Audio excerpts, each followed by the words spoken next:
Somasa, Sobat Halo. Sahab Podcast. Hari ini kita bersama lagi dalam sermon Masapot untuk Minggu 30 Maret ya 2025. Kita akan bersama-sama mendalami terkait dengan kitab Bilangan 21 ayat 10 sampai dengan ayat 20. Tetapi mari kita terlebih dahulu berdoa. Kita berdoa. Kami bersyukur atas segala kebaikan Tuhan, sehingga kami boleh bersama bertumbuh di dalam iman percaya kami, dan kami boleh dibekali dalam kebenaran firman Tuhan. Tolong kami Tuhan, sehingga kami boleh saling meneguhkan dan saling bertumbuh di dalam kebenaran firman. Dalam nama Tuhan Yesus Kristus, kami berdoa. Amin.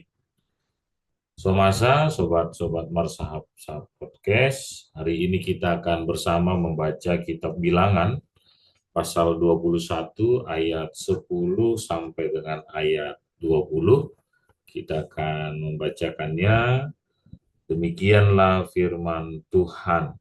Perjalanan ke daerah Moab. Kemudian berangkatlah orang Israel lalu berkemah di Obot.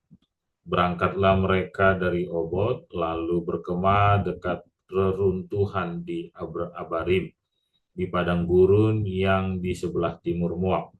Dari situ berangkatlah mereka, lalu berkemah di lembah Zeret.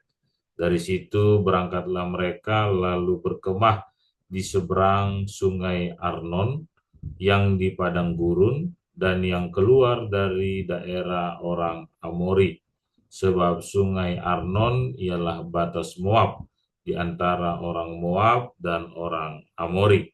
Itulah sebabnya dikatakan dalam kitab peperangan Tuhan, Waheb di Sufa dan lembah-lembah ke sungai Arnon.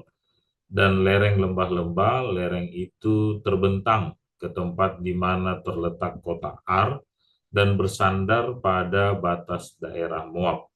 Dari sana mereka ke Beer. Inilah sumur di mana Tuhan berfirman kepada Musa, kumpulkanlah bangsa itu, maka aku akan memberikan air kepada mereka.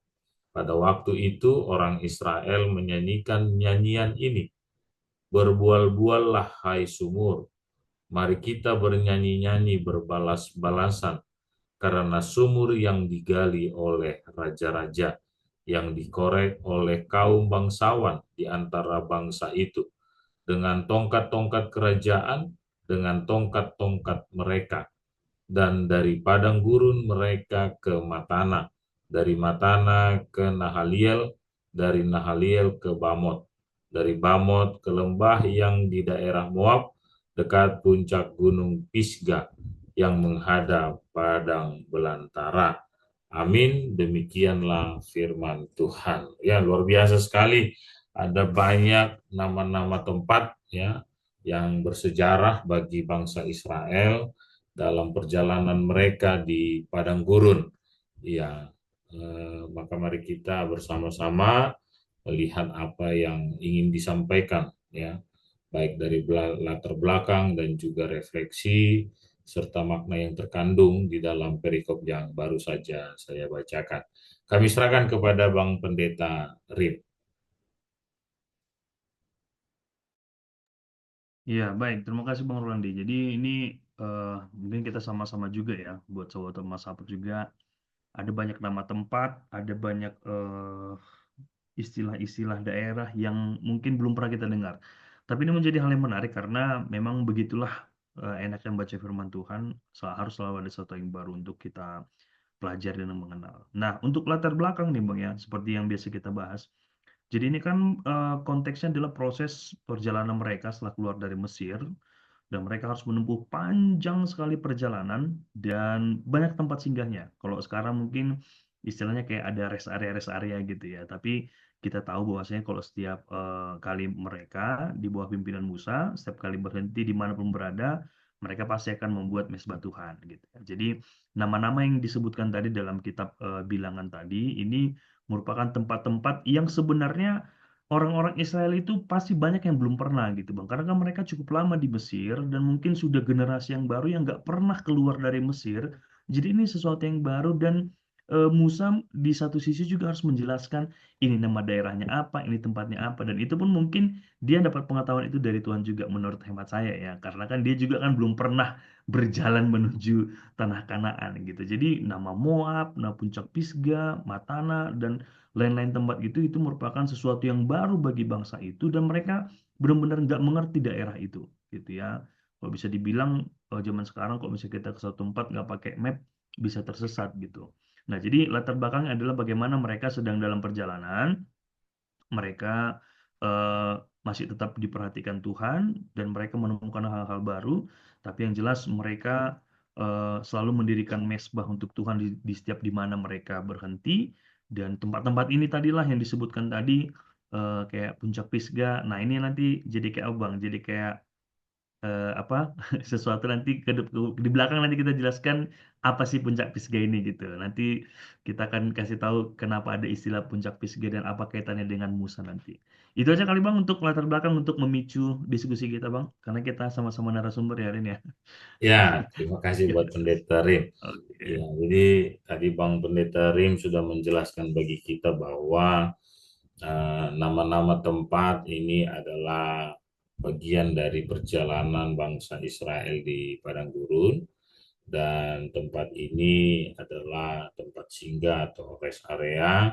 Dan Bang Pendeta Rim tadi dua kali menggarisbawahi bahwa di tempat-tempat ini juga orang-orang Israel membangun mesbah Tuhan. Ya, saat mereka berhenti, maka mereka membangun tenda sebagai mesbah Tuhan untuk mereka boleh eh, berdoa dan juga menyembah Tuhannya.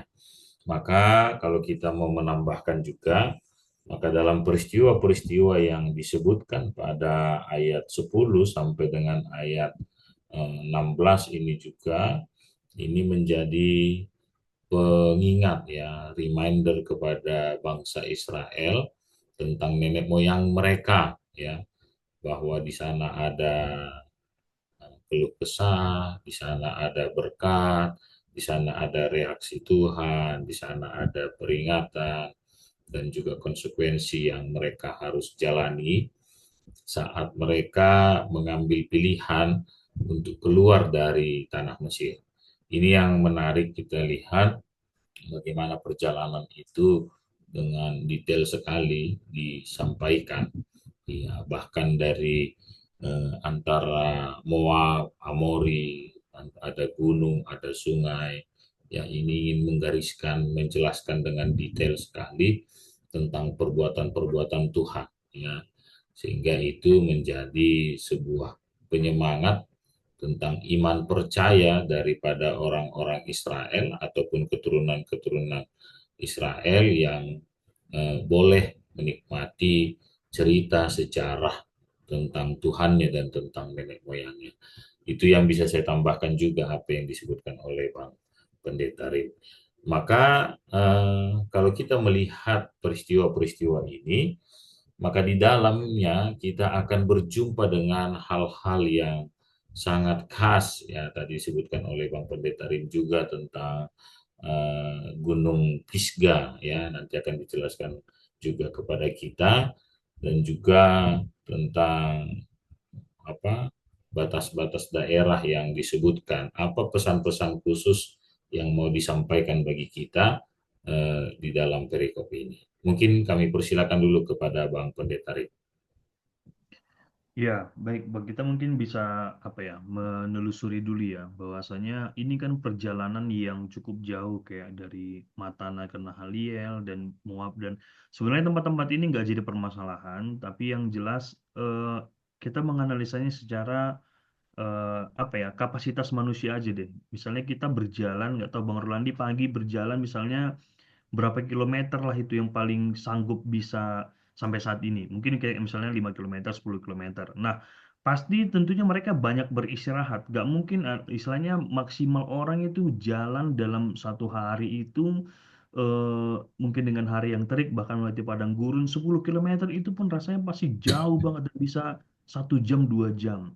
Dan ini sebenarnya kalau bisa dibilang banyak pasti tempat mereka untuk berhenti dan beristirahat gitu Bang. Jadi yang menarik adalah nama-nama tadi kan, nama-nama Moab ini sebenarnya kan daerah-daerah yang bukan daerah kekuasaannya bahkan orang Kanaan ketika orang Israel menempati tempatnya ini kan tempat-tempat perbatasan ini sebenarnya rawan kan gitu. Makanya nanti mereka pun dalam perjalanan pun akan bertemu beberapa bangsa-bangsa dan kalau kita lihat ke belakangnya nanti akan ada peperangan juga sedikit-sedikit gitu ya. Jadi menurut saya ini sebuah perjalanan apa ya, the journey yang sangat sangat luar biasa yang sebenarnya bangsa Israel pada saat itu mungkin nggak memahami. Mungkin mereka hanya bersungut-sungut saja. Yang kita kita pahami kan sering sekali pengkhotbah bahwasanya bangsa Israel bersungut-sungut karena menurut saya ya wajar normal gitu loh. Satu hari setiap hari jalan 10 kilometer, 20 kilometer terus berhenti nomaden ya istilahnya nomaden dan mereka nggak punya tempat yang menetap dan harus berpindah dan mereka nggak tahu berapa lama lagi karena Tuhan dan Musa nggak ngasih tahu berapa lama perjalanan mereka sampai ke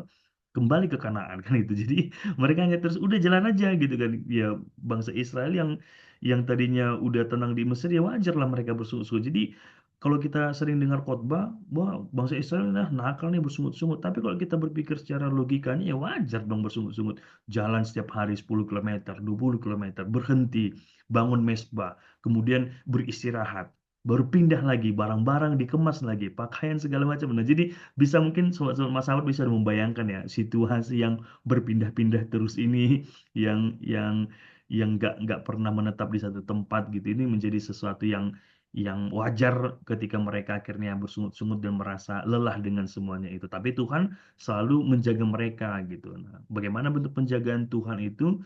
Nah, di sini agak implisit ya, agak sedikit dia dibahas, tapi kita tahu dari awal perjalanan mereka sampai ke Kanaan itu Tuhan nggak pernah meninggalkan mereka. Dari tiang awan, tiang api dan sebagainya macamnya itu, menurut saya itu sudah menjadi makanan kita mulai dari sejak sekolah minggu ya, memahami tentang proses perjalanan mereka. Tapi yang kali ini kayaknya kita lebih lebih spesifik tentang bagaimana perjalanan mereka yang bertahap-tahap berhenti-berhenti dan saya juga tadi berpikir, wih bener juga ya jalan 10 kilometer, 20 kilometer sehari, capek, nggak ada hiburan, nggak ada apa-apa gitu kan di padang gurun. Jadi ini menjadi sesuatu yang pasti bergumul juga mereka dengan perjalanan mereka yang sehari-hari yang begitu bayangkan sampai 40 tahun loh Bang, begitu ya. Jadi kita bisa tahu apa apa istilahnya ngenes sekali perjalanan mereka sebenarnya itu ya. Kalau dipikir-pikir secara logika manusia. Itu kali Bang, sedikit Bang.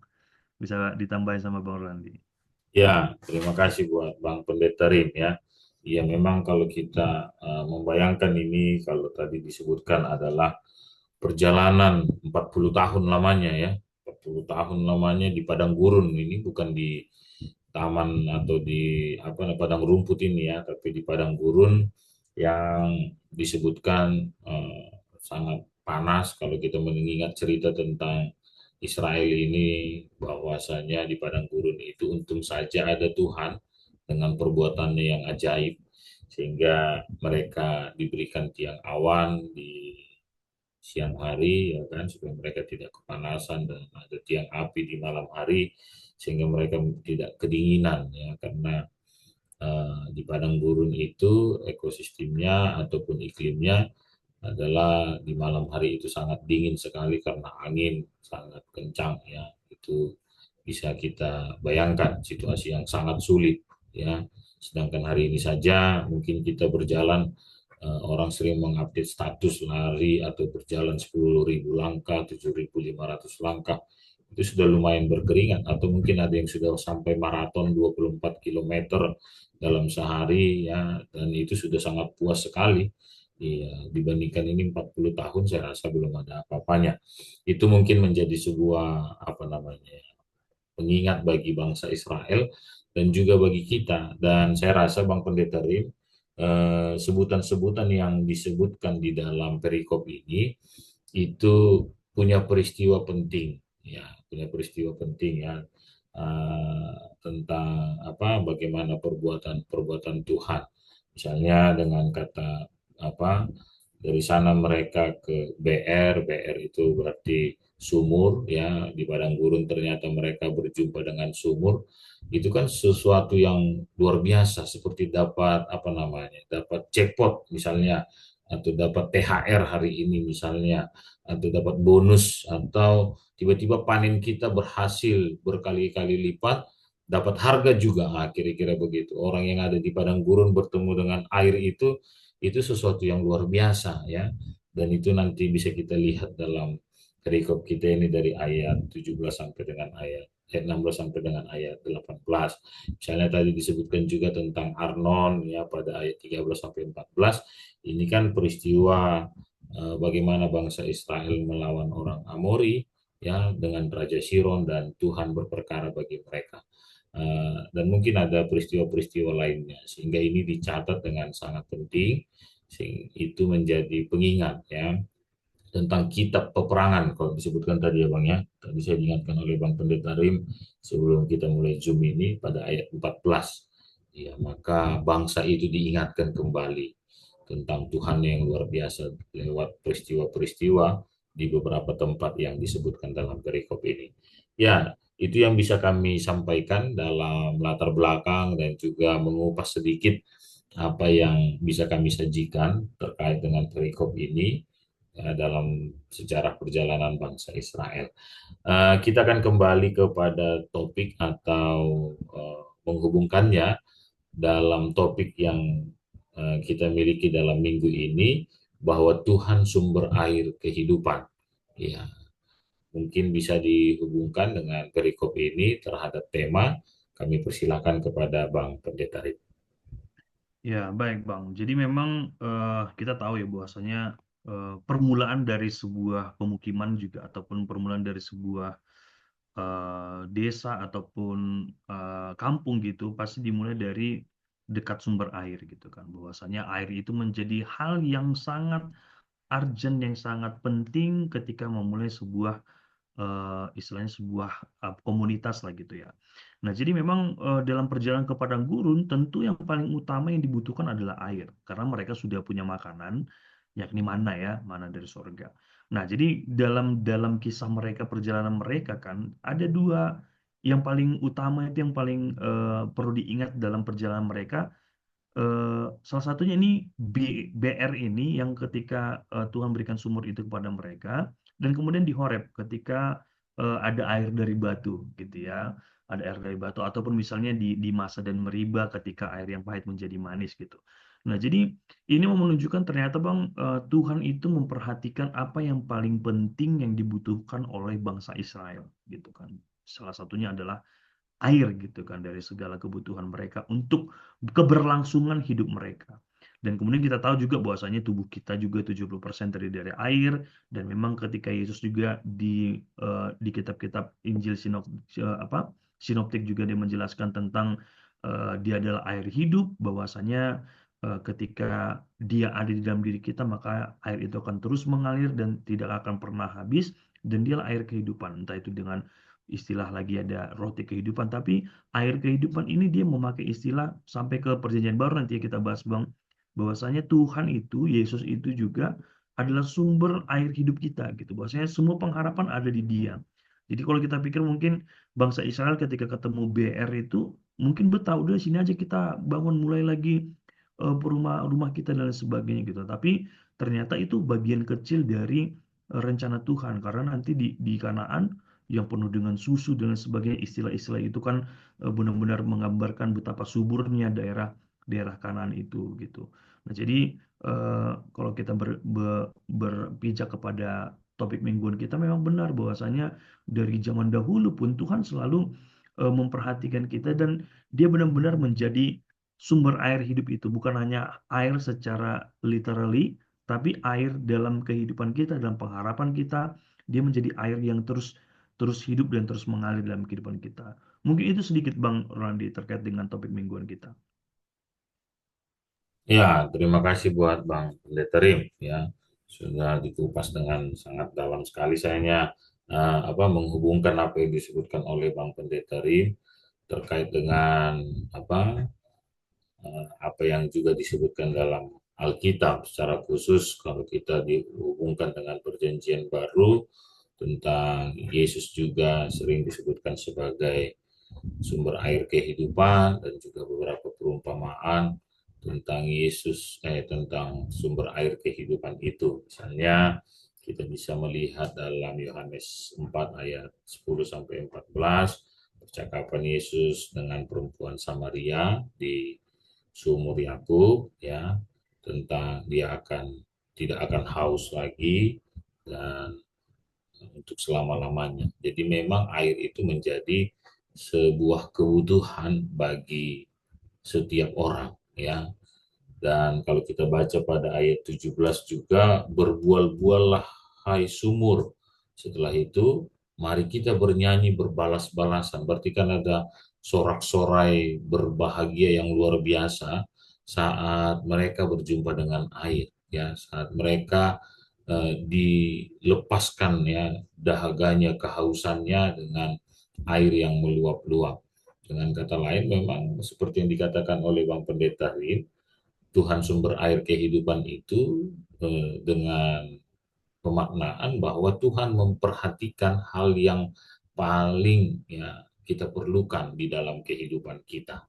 Ya, jadi tidak ada hal yang kita ragukan terhadap hal ini. Tadi disebutkan juga ada di PR, ada di Horeb, ada di Meriba, ya, tentang apa yang diberikan oleh Tuhan, ya, tentang air tadi, ya, saat mereka merasakan kehausan ataupun kemarahan karena ada sesuatu yang kurang dalam kehidupan mereka. Tetapi ternyata ada perbuatan Tuhan yang mereka boleh rasakan. Dan hal itu juga di apa namanya dalam kitab Injil Yohanes 7 ayat 37 sampai dengan ayat 39 juga dikatakan bahwa eh, Yesus itu juga ataupun Allah itu, Tuhan itu juga adalah aliran-aliran air hidup yang akan terus mengalir, membasahi bumi, membasahi kehidupan kita sehingga membuat rasa segar, ya, tidak kering, ya, di dalam kehidupan kita. Mungkin itu yang bisa saya tambahkan terkait apa yang disebutkan oleh Bang Pendeta Rip. Mungkin ada yang mau ditambahkan oleh Bang Pendeta Rip? Ya, waktu kita cukup nggak ini Bang? Cukup aja Cukup ya. Bang, masih banyak Bang, karena berdua aja kita ini.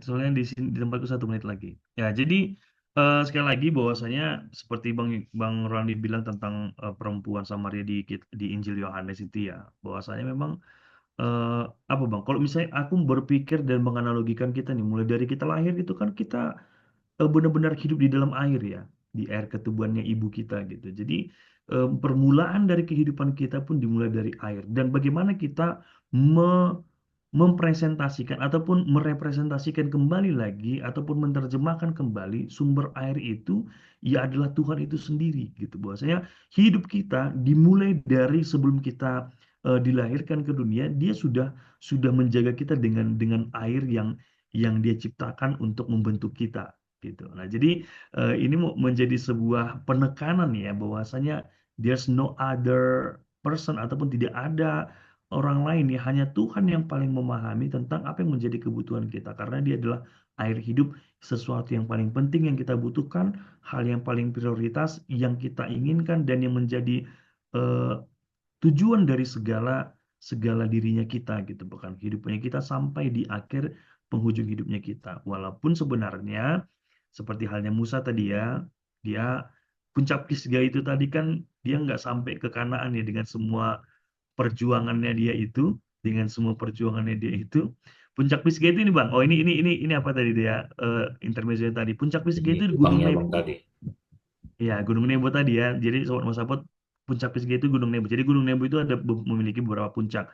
Kayak Gunung Merbabu itu ada 3 puncak, ada eh, apa Genteng Songo dan lain sebagainya. Jadi ada puncaknya. Nah, di Gunung Nebo inilah Musa hanya melihat tanah Kanaan nggak bisa sampai ke sana dan gitu. Jadi ini mau menunjukkan gini ya.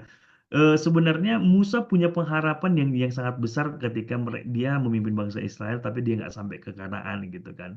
Tapi itu nggak menjadi permasalahan bagi dia karena Tuhan sudah memberikan segala hal yang terbaik bagi dirinya Musa kan gitu.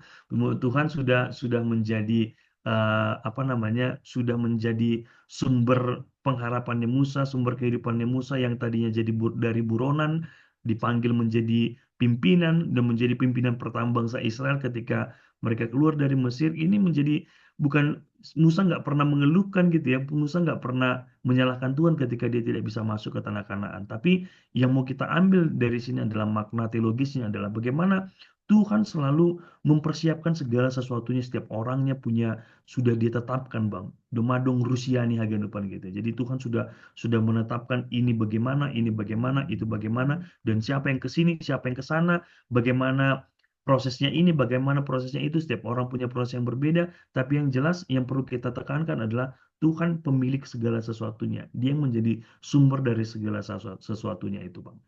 Gitu aja kali, Bang. Biar Oke Bang, bagi-bagi apa nih. mau langsung ke refleksinya Bang Rim? Saya aja dulu. Refleksinya, apalagi refleksinya. Eh, Mungkin itu oke. aja kali Bang, gambaran umumnya seperti yang saya bilang tadi. Jadi ya kita ini kan dalam kehidupan kita ini kan kadang-kadang kita merasa kayak nggak punya harapan, kayaknya nggak ada sesuatu yang bisa kita andalkan dari diri kita. Tapi Iya, kembali lagi kepada prinsip dasarnya kita, bahwasanya yang menjadi sumber dari semua kehidupan kita sampai di tahun 2025 ini ya semua itu karena Tuhan. Jadi setidaknya ada hal baik yang kita kita maknai, ada sesuatu yang harus terus kita kita upayakan karena kita hidup bukan untuk diri kita, tapi kita hidup untuk Tuhan. Jadi apapun yang kita kerjakan, apapun yang kita lakukan, lakukanlah seperti untuk Tuhan. Karena Tuhan yang sudah memberikan semua halnya kepada kita sampai saat ini, semua pergumulan kita yang sudah kita lewati ataupun yang sedang kita gumuli saat ini, tapi Dia mau mengatakan, akulah menjadi sumber solusi segala sesuatunya gitu. Akulah yang menjadi eh, air kehidupanmu, yang menghidupimu, dan yang membuat kamu terus bertahan hidup sampai kamu kembali kepadaku nantinya. Nah, kira-kira begitu kali Bang, iya, berkaitan dengan topik mingguan Bang. luar biasa. Terima kasih buat Bang Pendeta Rim. Ya, saya eh, menambahkan kembali apa yang menambahkan tadi Bang Pendeta Rim menyebutkan tentang bagaimana kita akan ya, dahaga kita akan dipuaskan oleh Tuhan. Dan dalam problem, kesulitan yang kita alami, Tuhan pasti ambil bagian di dalam kehidupan kita.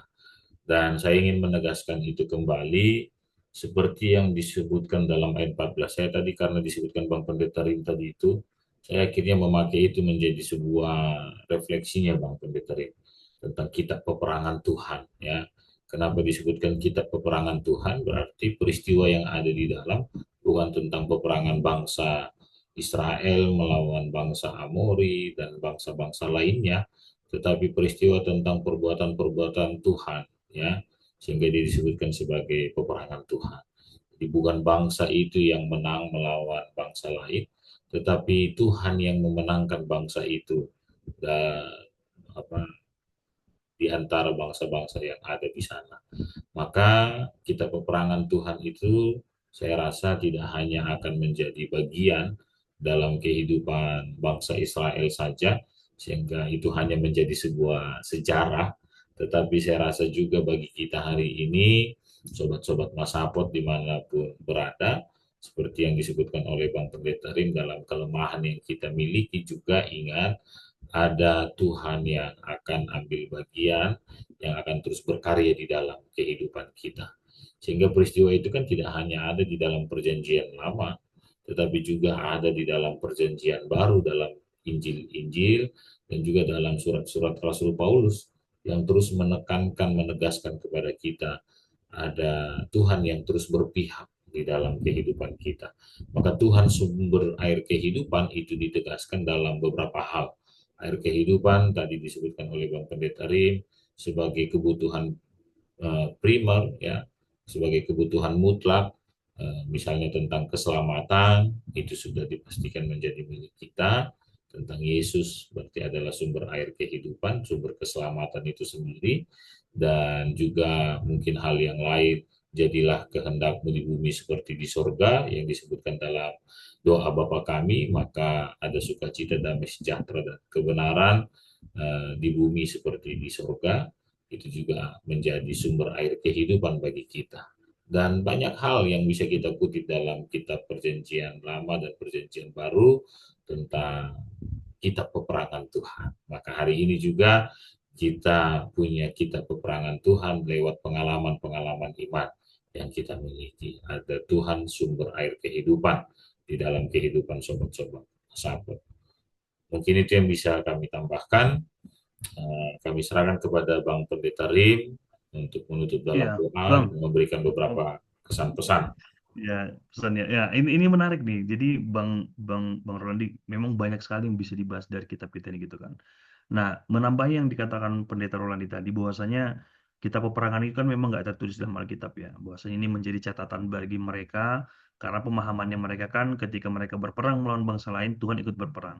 Nah, mungkin ini bisa kita kita maknai bahwasanya sekarang ini mungkin kita ada yang berperang dengan pergumulan kita gitu. Dan kita harus memahami Tuhan juga ikut bergumul bersama kita. Tuhan juga sedang berjuang bersama kita. Mungkin yang seperti kemarin terjadi kebakaran kah itu, yang rumahnya banjir kah itu, ataupun yang kayak di daerah Parapat yang kena banjir bandang, ataupun di beberapa tempat yang lain, mungkin sedang berjuang dengan pergumulannya masing-masing, dan apapun itu di keluarga kah itu, di pekerjaan. Nah, ini mau menandakan bahwasanya Tuhan juga tetap berjuang bersama kita, tapi dengan catatan mari kita andalkan Dia sebagai sumber air kehidupan itu tadi gitu. Jadi sehingga Dia juga akan turut campur dalam dalam kehidupan kita karena kita percaya Dia juga ikut berjuang bersama kita.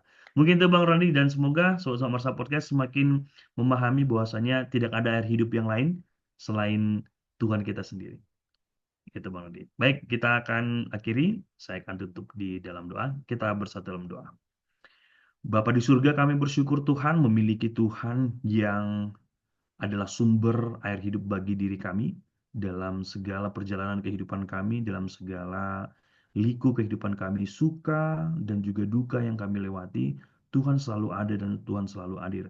Bahwasanya Tuhan ikut berjuang bersama kami pribadi lepas pribadi untuk saudara dan sobat-sobat Marsa Podcast yang mendengarkan sermon ini, biarlah kiranya kami semakin diberkati dan semakin diingatkan kembali, merimain kami bahwasanya Tuhan tidak pernah meninggalkan kami, bahwasanya Tuhan akan selalu turut campur dalam setiap perjalanan kehidupan kami jikalau kami mengundang Tuhan hadir bersama-sama dengan kami. Biarlah kami selalu mengingat bahwasanya harus menempatkan Tuhan menjadi hal yang paling utama, seperti halnya air dalam kehidupan kami, maka Tuhan adalah menjadi satu pribadi yang tidak akan pernah kami lepaskan, yang tidak akan pernah kami lupakan, dan akan selalu menjadi bagian penting dalam kehidupan kami sampai nanti kami di akhir hidup kami. Terima kasih Tuhan untuk semua yang mendengarkan dan juga firman Tuhan yang telah kami baca, menambah pemahaman kami, menambah pengetahuan kami tentang firman-Mu, dan juga menumbuhkan, mengembangkan iman percaya kami kepada Tuhan. Terima kasih Bapa, kami serahkan hidup kami ke dalam tangan pengasihan-Mu, di dalam Yesus Kristus,